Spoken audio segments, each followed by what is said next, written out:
programa desta semana trata de um assunto que atinge os servidores públicos de todo o Brasil: o direito à greve e a judicialização dos movimentos.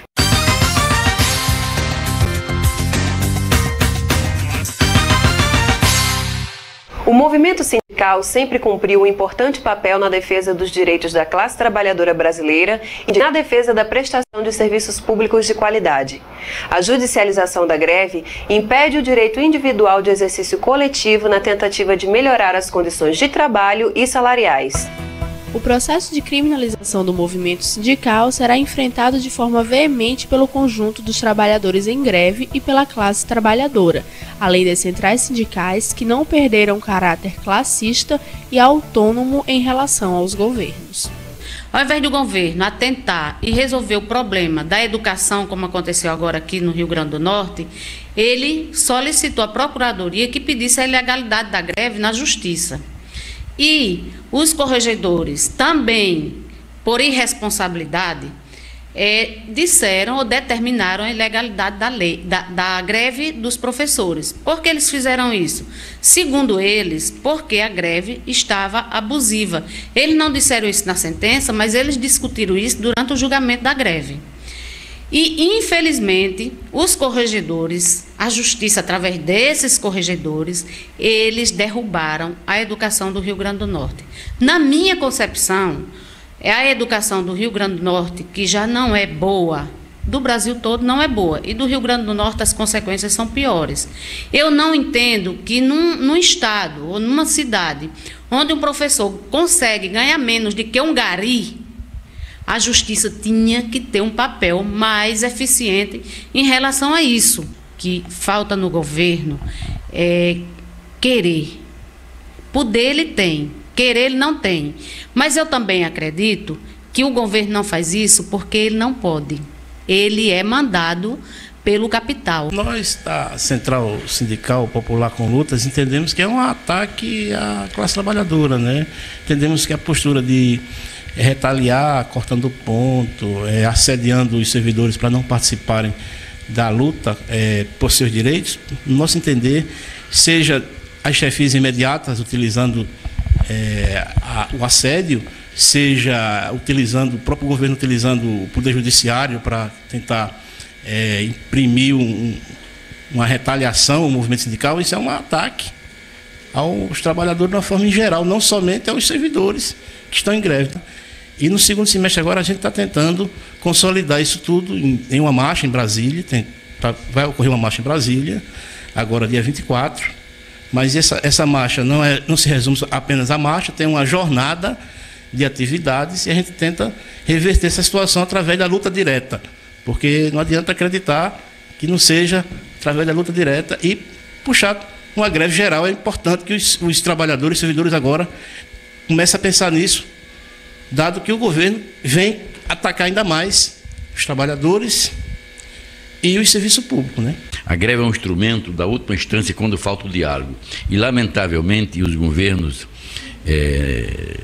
quando eleitos, eles dizem que os trabalhadores estão no primeiro plano, que vai dar toda a segurança à família dos trabalhadores e aos trabalhadores. Na hora de discutir salário, eles fogem do diálogo e colocam a situação dos trabalhadores na mão da justiça, e geralmente a justiça só julga contra os trabalhadores. Acho que a tática do governo é equivocada e precisa ser revista, inclusive pelo próprio governo, a não atacar os direitos dos trabalhadores e não levando para uma negociação que pode ser possível e sempre foi possível o processo de negociação, além das lutas, que é a viabilidade que os trabalhadores têm para poder garantir esses direitos. A ANDIFES, Associação Nacional dos Dirigentes das Instituições Federais de Ensino Superior, em nota pública, manifestou-se contra a decisão da AGU de indicar um grupo de universidades federais como requerentes de ação movida contra entidades de representação dos servidores públicos. Para entender o porquê que a judicialização das greves no setor público tomou corpo nos últimos anos, mais notadamente no governo Lula, ex-líder sindical, e seguindo com a presidente Dilma, que convidamos o advogado Carlos Alberto, que é nosso assessor jurídico e também representa a assessoria jurídica da FASUBRA por ser membro, não é verdade, do escritório está dentro aí do conjunto de assessores jurídicos da Fazubra. Tudo bom, doutor Carlos? Muito obrigada pela sua presença. Prazer nosso. E vamos falar, assim, de um tema polêmico, não é verdade? Mas para a gente poder dar um subsídio para os nossos telespectadores, a gente queria falar um pouquinho do início do direito à greve do serviço público, que a gente sabe que levou um tempo para isso existir, né? Pelo menos até a Constituição. Fala um pouquinho para a gente como que foi esse surgimento do... Na realidade, o servidor público já fazia greve, né, independente de existir o direito de greve ou não. Em 88, com a Constituição de 88, nasce e os movimentos sindicais organizados conseguem trazer para dentro da Constituição o direito à greve no serviço, à organização sindical, que o servidor público não tinha também ainda, e o direito de fazer greve. Então, aí em 88, formalmente passou a existir a possibilidade legal da greve. Certo. Agora, doutor Carlos, para as pessoas que estão nesses últimos anos enfrentando algumas greves dos servidores, há um estranhamento de acontecer essa judicialização voltada contra, na verdade, né, os trabalhadores, porque a gente sabe que não existe uma regulamentação, apesar de existir a lei, né, de greve para o serviço público. Fala um pouquinho para a gente como é que é isso. Essa lei não é suficiente para atender a demanda ou é mesmo o fato de não existir regulamentação? Como é que entra essa judicialização das greves, né, baseado nesse contexto? Lívia, é o seguinte, o direito de greve foi garantido constitucionalmente ao servidor público, só que não é uma lei regulamentada, não é um artigo da Constituição regulamentado, precisava regulamentar. E o governo, ou o Congresso o governo nunca mandou um projeto de lei. Na verdade, até existe um projeto de lei, né? Existem vários projetos de lei, só que nunca foram votados, né? Com isso, ficou aberto, o servidor público não tinha uma regulamentação, mesmo assim fazia greve. E nós sofrimos com isso, de certa maneira, porque o governo vinha com a ameaça de cortar ponto, e nós que tínhamos que ir à justiça, não para ter o direito de greve ou não, era contra o governo, contra a iniciativa do governo de cortar o ponto, né? Há uns 2 anos ou 3 anos atrás, não me recordo, houve um mandado de junção no Supremo, e o Supremo decidiu que enquanto não houvesse essa regulamentação, enquanto não houvesse uma lei específica para o servidor público, caberia ao legislador, ou melhor, caberia ao judiciário regulamentar essa greve, ou basear essa greve na lei da iniciativa privada. Como é que é essa questão, esse conceito mesmo de negociação dentro da coisa jurídica? Porque assim, a gente estava conversando aqui antes, né, antes da gente iniciar a gravação, e você estava falando que existe uma diferença entre a questão desses direitos da iniciativa privada e da iniciativa e do serviço público, que seria a última alternativa, que é o dissídio coletivo. Isso quer dizer que a negociação lá pode ser infinita? Como é que é essa? Olha só, Lívia, a Constituição de 88, ela garantiu dois direitos ao servidor público, de associação, quer dizer, não só dois, mas falando especificamente sobre movimento sindical, negociação, greve, esse negócio. A Constituição garantiu ao servidor público o direito de associação, que é sindicalizar, que não existia antigamente, e o direito à greve. E não foi colocado na Constituição o direito a dissídio coletivo, que é o terceiro item que o pessoal da iniciativa privada tem, que é: eu me sindicalizo, eu me organizo em sindicato, eu negocio. Se não tiver negociação, eu vou para a greve. E se não tiver greve, se instaura o dissídio coletivo. E o judiciário vai decidir a legalidade, igual a nós, mas vai também decidir quais são os direitos, quais são as conquistas que devem ser dadas ao trabalhador ou não. O servidor público não tem essa terceira parte. A única coisa que o judiciário pode dizer é se a greve é legal ou se a greve é ilegal. E se ela é legal, como é que ela deve funcionar? É o passo que nós estamos vivendo agora na greve da Fazubra.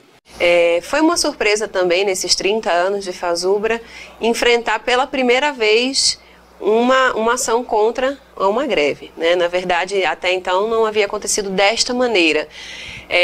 Você, enquanto assessor jurídico nosso também, da FASUBRA, como é que você vê, né, essa questão da judicialização? Depois de tantos anos, você realmente vê isso como um instrumento que vai ser utilizado pelo governo? Porque seria uma espécie de transferir a responsabilidade de resolver para a justiça ou não? Como é que você enxerga esse instrumento que o governo tem utilizado em relação aos trabalhadores? Olha só, Lívia, nos anos 80, tá, você teve um aumento muito grande de dissídios coletivos na Justiça do Trabalho. Com a evolução do movimento sindical, com a evolução da relação de trabalho na iniciativa privada, isso vem gradativamente diminuindo. Tá? O governo tá voltando atrás no tempo, porque hoje a relação de trabalho, a relação que existe no mundo hoje não permite mais esse tipo, no meu entender, não permite mais esse tipo de atitude de você levar ao judiciário, principalmente quando você sabe que o judiciário não vai decidir o que é direito, o que não é direito, o que deve o servidor público receber, o que não deve, porque ele não pode fazer isso. A única coisa que o judiciário vai fazer é dizer se a greve é legal ou ilegal. E se for legal, como ela deve funcionar enquanto não houver uma solução. Aí você vai tornar eterna essa greve, tá certo? Isso é lamentável. Agora, tudo isso porque os nossos constituintes de 88 não colocaram a possibilidade do dissídio coletivo para o servidor público. Certo. Para a gente finalizar essa entrevista, quais são as providências legais que estão sendo tomadas nesse momento para tentar derrubar essa liminar que está atualmente contra a greve da FASUBRA? Nós recebemos a liminar na segunda-feira, dia 8, né? Nosso prazo começou a contar no dia 9. Nós protocolizamos na segunda-feira um agravo de instrumento, que é um recurso contra a liminar, onde nós estamos reivindicando ou tentando argumentar com o judiciário, tentando mostrar para o judiciário que deve ser respeitada o mínimo estabelecido pela lei de greve, que seria 30% nos serviços essenciais, né? Entendendo que nem toda a instituição, nem toda a UFR, a IFE, a universidade, é essencial, né? E estamos protocolando agora, segunda-feira, a contestação do mérito, discutindo sim. Aí nós estamos discutindo a legalidade e contrapondo, né, aos argumentos da AGU, do governo, contra a greve propriamente dita, o mérito. Agora, o que me parece uma vitória e uma derrota para o governo foi o judiciário não ter liminarmente dito que a greve era legal. Ao contrário, ele disse que a greve era legal, disse que a greve não era abusiva, ele simplesmente determinou o seguinte, que em vez de 30% dos serviços essenciais, fosse 50% como um todo. Nós não concordamos, né? Mas aí foi o judiciário que decidiu, nós estamos discutindo isso num agravo de instrumento. De qualquer maneira, eu acho que é importante para a sociedade entender que a greve do serviço público hoje, das IFES, dos servidores públicos federais, das universidades federais, é uma greve legal e não abusiva. Tá certo. Muito obrigada, doutor Carlos, mais uma vez pela presença.